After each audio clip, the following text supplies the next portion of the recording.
За та бүхэнд өглөөний мэнд төргий. Уул уурхайн тойм 11 дахь дугаар маань Баян-Онгор аймгийн Бөмбөр суманд орших Voyager Mineral Resource компани хөх булгийн зис алтны уурхай дээрээс энэ дугаараа хүргэж байна. Уг уурхай маань 2015 оноос хойш Voyager Mineral Resource компани хайгуулын ажлыг гүйцэтгэж 2017 оноос бүтээн байгуулалтын ажлыг эхлүүлээд 2019 оноос одоо хүдэр боловсруулах үйл ажиллагаагаа ингээд эхлүүлээд явж байгаа ийм хамт олон юм байна. Одоогоороо бол нэг 150 гаруй ажилтан ажилласагтай жилийн 4 улиралд үйл ажиллагаагаа явуулдаг. За ил уурхай, авто тээвэр, за тэгээд баяжуулах үйлдвэр, чанар хяналтын лаборатори, байгаль орчны хэлтэс гэдэг ингээд бүтэн ийм уурхайн үйл ажиллагааг явуулдаг. Хоногтой бол 500 орчим тонн хүдрийг боловсруулах хүчин чадалтай ийм уурхай юм байна. За тэгээд уурхайн хамт олонд бол ажлын өндөр амжилт хүсье.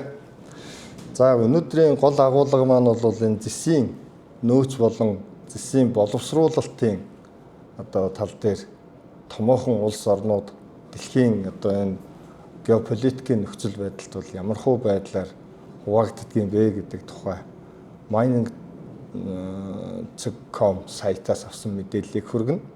За алтны томоохон төслүүд бол бас энэ өмнөх дугааруудад ярьжсэн төслүүд маань хэрхэн яаж тохиролцоонд хүрч эхэлцлүүд нь бол шийдэрлэгдвэ гэдэг тухай бас та бүхэндээ хүргэе гэсэн төлөвлөгөөтэй байна.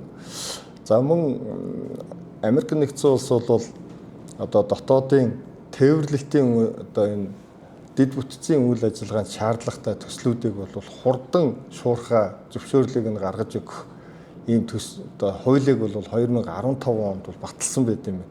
Энэ хөтөлбөр дээр нэмээд бол өнгөрсөн 7 хоногт 10 ийм төслийг уул уурхайн төслийг одоо хурдан зөвшөөрлийг нь гаргаж өгөх ийм жагсаалтанд бол оруулсан байна. За мөн Чили улсад бол нэлээд томоохон хэмжээний нөөцийг бол илрүүлснээр зарласныг бол та бүхэнд хүргэе. Эцэст нь бол уул уурхайн салбарын үржүүлэгч нөлөө multiplier effect гэж ярьдаг. Энэ эффект бол эдийн засагт ямархуу байдлаар хүрдэг вэ гэдэг тухай товчхон танилцуулъя. За зэсийн нөөцийн геополитик гэдэг одоо энэ дэлхийн одоо томоохон улс орнууд үндсэндээ нэг туйлтай байгаагаас буцаад одоо олон туйлтай. Тухайлбал одоо бүгд найрамдах Хятад ард улс, Америк нэгдсэн улс гэсэн хоёр туйлт ертөнцийг бол бий болгохоор одоо маш их хэмжээний өрсөлдөөнүүд бол олон салбаруудад бий болж байна. Энэ нь бол зэсийн одоо салбар дээр бол бас их тод илэрж байгаа. Ер нь өнгөрсөн 7 хоногт бол бүгд найрамдах Хятад ард улс Америк нэгдсэн улстай худалдааны хэлэлцээр хийхэд бэлэн байна гэдэг ийм мэдээллийг хийснээс хойш бол зэсийн үн өсөж $4743 буюу одоо нэг 10,400 орчим доллар болж өслөө. За энэтэй холбоотойгоор mining.com болон Northern Miners гэдэг сайтуудаас одоо зэсийн олборлолт, за боловсруулалтын энэ үйлдвэрлэл боловсруулалтууд бол яг хаана явагддгийг, хэн гол хяналтыг нь хийдэг вэ гэдэг тухай маш сонирхолтой инфографикийг гаргасан байна. За үүнийг би та бүхэнд бол сонирхуулахад. За ер нь дэлхий дээр яг энэ зэсийг олборлож байгаа бүсүүдээр нь бол ангилсан байгаа юм. Америкийн бүс, за Хятадын бүс, Оросын бүс болон бусад одоо сонирхогч талууд гэдэг ингээд ангилсан байгаа. За мөн одоо нөгөө жагсаалтанд ороогүй нэг хэсэг бүлэг улсуудыг бол ангилж үтсэн байгаа.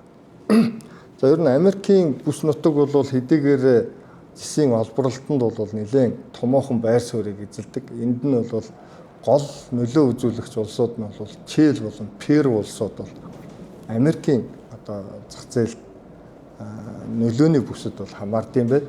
За гэтэл бол Хятад, за Конго, Индонез, Замби гэх улсууд бол Хятадын бүс нутагт бол харьяалагддаг. За тэр дундаа бол Монгол улсыг бол Хятадын бүс нутагт бол харьяалуулсан ийм байгаа юм. За багахан хэмжээгээр бол Оросын одоо нөлөөний бүс гэж ангилсан байгаа. Энд бол Казахстан болон Орос улсууд ангилж үтсэн байгаа. За ер нь ингээд дэлхийн хүчний харилцаа тодорхой хэмжээнд шилжилт хийгдэж байгаатай холбоотой бол ерөнхий энэ хяналтын бүсүүд бол шилжиж байна. За геополитикийн ийм харилцаа хатуураад ирэхийн цагт бол энэ зэсийн олборлолтыг хянах энэ үйл ажиллагаа бол нэлээд бас эрчимтэй явагдах, нөлөөгөө тэлэх гэдэг ийм бодлогууд бол үргэлжлэн явагдаж байна гэж харагдаж байгаа. Яг ингээд тоо хэмжээгээр нь аваад үзэх юм бол зэсийн олборлолтын хэмжээний нийт олборлолтын хэмжээний 48.7%-ийг бол Америк нэгдсэн улсын нөлөөний бүсүүд бол үйлдвэрлэж байгаа. Энэ дээр түрүүнд дурдсанчлан Чили болон Перу улсууд бол хамгийн өндөр хувийг эзэлж явах жишээтэй. За гэтэл Хятадын одоо нөлөөний бүс бол нийтдээ 29.9%-ийг бол олборлолтын хувьд бол эзэлдэг байх нэ. За Оросын хувьд бол яг нэг 10 орчим хувь буюу 9.8%-ийг нь эзэлдэг, 10 сая тонн зэсийг бол гаргадаг ийм байх юм. За хэдийгээр зэс олборлолтыг бол Америк нэгдсэн улсын нөлөөний бүсүүд бол ихэвчлэн хангаж байгаа ч гэсэн зэсийн боловсруулалт яг анод катодын зэс үйлдвэрлэх тал дээрээ бол Хятадын бүс нутаг бол хамаагүй их хэмжээтэй жин дарддаг байгаа юм. Нийтдээ бол 51.3%-ийг нь Хятадууд бол за ер нь баг шууд хэлэхэд бол бүгд найрамдах Хятад ард улс бол 50%-ийг нь дангаараа эзэлдэг ийм маш том тоглогч юм байна. За Америкийн нэгдсэн улсын нөлөөний бүсүүдэд бол хэдийгээр 50 гаруй хувийг нь олборлож байгаа ч гэсэн яг боловсруулалтын үе шатн дээр нь бол 15.6%-ийг нь эзэлдэг. За бусад одоо Австрали, Канада гэх мэт одоо энэ бусад улсууд бол нэг 19%-ийг нь эзэлж явах жишээтэй. За Оросын холбооны улсын хувьд бол Узбек, Казахстан гэдэг энэ хоёр улстай нийлээд бол нэг 5.6%-ийг нь л боловсруулдаг юм байт юм байна. Ер нь зэс үйлдвэрлэгчнэр бол хэдийгээр зэс олборлож одоо гаргаж одоо баяжмал гаргахаас гадна анод катодын зэс цэвэршүүлэх юм хүчин чадлаараа бол одоо Хятадын блок бол хамгийн их давмгай байна. Жишээлбэл одоо эрчим хүчний маш чухал түүхийд болох зэс үйлдвэрлэгчнэр бол ирээдүйд маш том тоглогч нар болох боломжтой юм байна гэдэг нь харагдаж байгаа. За өмнөх 8 дугаар дугаар дээр ярьжсэн Gold Road болон Gold Fields гэдэг компаниуд бол Австралид оршдог одоо төслийг худалдаж авах саналуудыг бол тавилаа. 3 тэрбум Австрали доллар буюу нэг нийтдээ бол 2 орчим тэрбум Америк долларын хилцлүүд бол явагдаж байсан. Гэвч бол энэ дээр бол хоёр талж өвшөлтсөлт хүрээгүй 3 сард бол ингээд зогссон байдалтай орцсон байсан. За ер нь Gold Fields-с бол анх энэ хөрөнгө оруулалтыг нь хийгээд Gold Road гэдэг компани энэ төслийг Gray гэдэг энэ төслийг бол эхлүүлээд явж исэн юм байна лээ. За энэ төслийн эргэн тойронд нь бол нэлээд олон тооны эдсжилт хөдөржилтүүд илэрчгсэн юм байдгаа гэдгийг бол 8 дугаар дугаар дээр та бүхэнд бол үзүүлсэн. За гэтэл өнгөрсөн 7 хоногт бол энэ төслийн хувь эзэмшлийн одоо худалдаж авах хэлцэл бол шийдвэрлэгдсэн байна. За нийтдээ 3.7 тэрбум Австрали доллар буюу 2.4 Америк доллараар одоо шууд бэлэн мөнгөөр худалдахаар ингээд тохирсон байгаа юм. За энэ нь өмнөх 3 тэрбум доллароос бол даруй 700 сая Австрали доллар, за 400 гаруй сая Америк долларын илүү хэлцлийг бол хийсэн. За ерөнхийдөө бол яг Gold Road компани энэ хаалтын үннээс бол бараг 43%-аар за анхны үнийн саналаас бол 12%-аар өндөр үнийн саналаар бол ингээд хэлцлээ тохирч чадсан. Энэ нь бол Gold Road компанийн хувьд бол маш амжилттай хэлэлцээр хийжээ гэж харагдаж байгаа юм. За 12 дугаар сарын үед бол яг энэ Gray гэдэг төслийн хувьд бол 91 мянган унц буюу нэлээд өндөр хэмжээний олборлолт одоо дээд амжилтыг хүртэл үзүүлжсэн. 3 сарын хувьд бол яг засвар үйлчилгээний ажилтай холбоотой бол 71 мянган унцыг бол олборлсон ийм одоо үзүүлэлттэй ажиллаж байгаа хэдий ч гэсэн одоо энэ худалдан худалдах үйл ажиллагааг бол маш амжилттай зохион байгуулж, маш амжилттай хэлцээрээ хийлээ гэдэг мэдээллүүдийг бол хоёр компани зүгээс гаргасан байна лээ.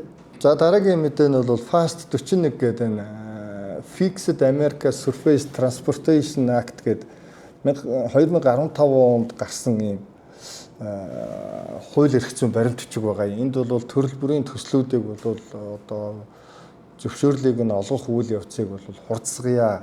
Энд бол эрчим хүчний салбарыг байна, дэд бүтцийн салбарыг байна, уул уурхайн салбарыг байна. Эрчим хүч салбар дотроо бол салхин цахилгаан станц гэх мэт одоо маш олон төрлийн одоо том төслүүдийг бол цааш нь явуулахад төр засгийн зүгээс ямар хэмжээний хяналт одоо ийм саад бэрхшээл байгааг нь бол арилгая гэдэг ийм утгатай хууль эрх зүйн баримт бол гарсан юм байлээ. За ингээд хоцрогдоод ингээд удаад байгаа төслүүдийг бол олон нийтэд ил тод байдлаар зөвшөөрлийг нь бол олгохоор бол жагсаалтыг нь гаргачихсан байдаг юм. Та бүхэн орж танилцуул бас их сонирхолтой зүйлүүд бол харагдаж байна лээ. За өнгөрсөн баасан гарагт бол Трампын засаг захиргаа эдгээр төслүүд дээр нэмэх нь уул уурхайн 10 том төслийг бол нэмж оруулъя. Хурдан шуурхай зөвшөөрлийг нь гаргая. Байгаль орчноос ингээд тавигдаад байгаа маш олон ийм бие биетэйгээ уялдаагүй юм олон төрлийн шаардлагууд байна. Эднэрийг бол одоо зогсооё гэдэг иймэрхүү мэдээллүүдийг хийсэн байлээ. Эдгээрт бол Glencore-ын Teck Resource-тай хамтарсан зис никлийн уурхай орж явах жишээтэй. За Montola Palladium төсөл орж явах жишээтэй. New Mexico-гийн ураны төсөл орж явах жишээтэй. За Аляскад байрлаж байгаа мөнгөний төсөл байна. За нөгөө Аризона дахь одоо хамгийн анхны энэ жагсаалтын хүрээнд одоо анх үйл ажиллагаагаа явуулсан төсөл нь бол Аризонад байрладаг South 32 компани Hermosa гэдэг энэ цайр манганы төслийг бол одоо хамгийн анхны одоо энэ хууль эрх зүйн баримтын хүрээнд бол үйл ажиллагаагаа явуулж эхэлсэн юм төсөл юм байна. За ер нь гол одоо тавьж байгаа цагаан ордны зүгээс ярьж байгаа зүйл нь бол энэ төслүүдийг одоо зөвшөөрлийг нь олгохдоо бол олон нийтэд ил тод байдлаар явуулнаа. Ер нь бол илүү хурдан одоо энэ олон янзын зөвшөөрлүүдийг нь бол гаргаж өгнө гэдэг. Гэхдээ эндээ бол ил тод байдлыг бол хангаж ажиллана гэдэг ийм мэдээллийг өгсөн байна л. За энэ төслүүд дотор нэг анхаарал татах төсөл бол Аризона дахь Resolution гэдэг энэ төслийг бол бас онцолж нэлээд тэмдэглэж ярьсан байна. Энэ төсөл бол нэлээд томоохон хэмжээний эрчим хүчний ирээдүйн дэд бүтцэд шаардлагатай зэсээр хангах юм том төсөл учраас энэ төслийг бол нэлээд онцолж авч үзсэн харагдчихжээ. За Америк нэгдсэн улсад энэ төрөл бүрийн зөвшөөрлүүдийг одоо хялбаршуулж байгаатай адилханаар Канада улсад бол энэ ураны чиглэлээр үйл ажиллагааг бол бас энэ хоргийг цуцлах хууль тогтоомжийг танилцуулгуудыг бол хийгээд эхэлсэн байна. За ер нь Канадад бол Saskatchewan-д байрладаг Athabasca-гийн энэ ураны төслөөс гадна British Columbia, Quebec, Nova Scotia гэдэг мужуудад бол энэ ураны төслүүдийг хоригдчихсан байт юм байна. Сүүлийн 10 гаруй жил, за бараг 20 жил энэ төслүүдийн үйл ажиллагааг бол хоригдчихсан, хязгаарлагдсан байдаг учраас энэ үйл ажиллагаанууд бол хэдийгээр хөрөнгө оруулагч компаниуд нь маш их хэмжээний хөрөнгө оруулалт хийсэн ч гэсэн зогсонгүй байдалтай ингээд байж идэг юм байна. Ийм учраас бол ерөнхийдөө Канадын засгийн газраас бол энэ хоргийг цуцлах хууль тогтоомжийг бол олон нийтэд танилцуулаад ингээд явж байна.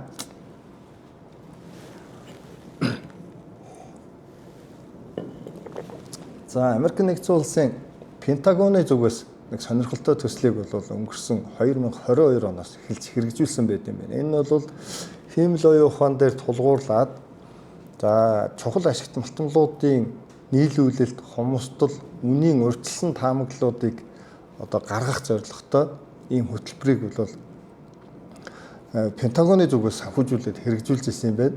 За энийг ер нь бол үйлдвэрлэгчид болон гэрээ байгуулдаг одоо нийлүүлэлтийн компаниудын ийм ашигын бус одоо холбоонд бол шилжүүлж байгаа юм байна. Төр бол энэ үйл ажиллагаанд оролцохгүй. Одоо бол чухал ашигт малтмлын форум гэдэг ийм байгууллагыг байгуулад энэндээ бол тэр үйл ажиллагаагаа шилжүүлж байгаа юм байна.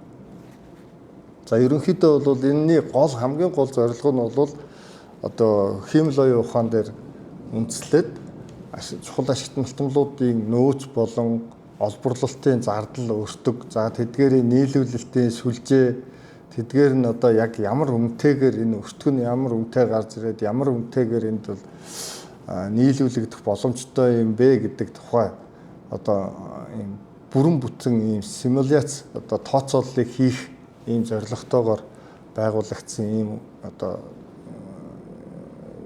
байгууллага юм байна. За ер нь бол бүгд найрамдах хятад ард улсын зүгээс энэ чухал ашигт малтмлын олон төрлийн түүхийн эдүүд дээр хориг тавьсантай холбоотой энэ одоо бол маш чухал юм аа гэдгийг бол одоо тухайн холбооны ерөнхийлөгч нь бол мэдгдсэн байгаа. Бүгд найрамдах хятад ард улсын зүгээс бол зах зээлд хөндлөнгөөс маш их оролцож байна. Энэ эрэлт нийлүүлэлтэн дээр бол нөлөө үзүүлж байна гэдгийг бол мэдгдсэн байна. За тэгэхээр одоо энэ Америк нэгдсэн улс маань одоо чухал ашигт малтмлуудынхаа үйлдвэрлэлийг хэрхэн яаж нэмэгдүүлэх юм, тухайн төслийн хөгжүүлэгч нартай яаж хамтарч ажиллах вэ гэдэг тухай энэ бодлогыг гаргахын тулд бол ийм байгууллагыг бол өшөө хувийн аж ахуйн нэгжүүд дээр тулгуурлаад явуулахаар бол үйл ажиллагааг шилжүүлж байгаа юм байна.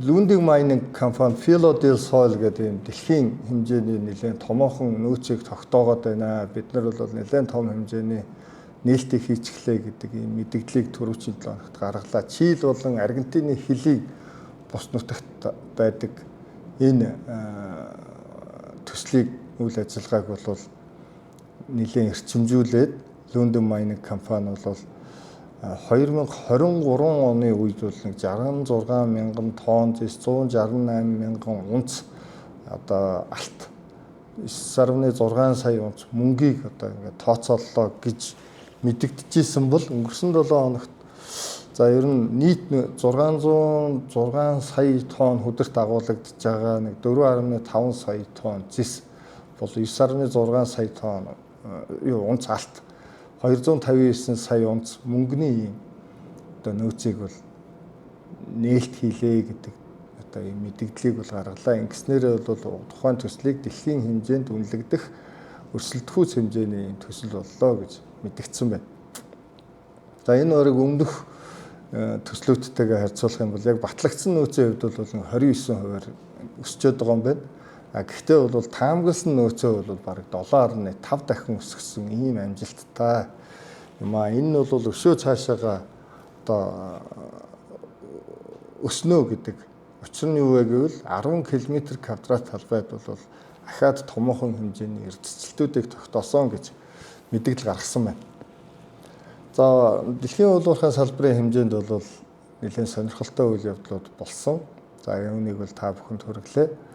За одоо та бүхэндээ энэ уулуурхайн салбарт бол хэдийгээр ажиллах хүчний багтаамж багтаа Монголын хувьд бол нэг 60 орчим мянган уурхайчид бол ажилдгаа гэж үздэг. За ажиллах хүчний багтаамж багтаа за эдийн засгийн салбарт хэдийгээр маш их хэмжээний мөнгө оролцдог ч гэсэн одоо хүмүүсийг ажилд авах байдал нь бол бага байна гэж ингэж их шүмжлэгддэг.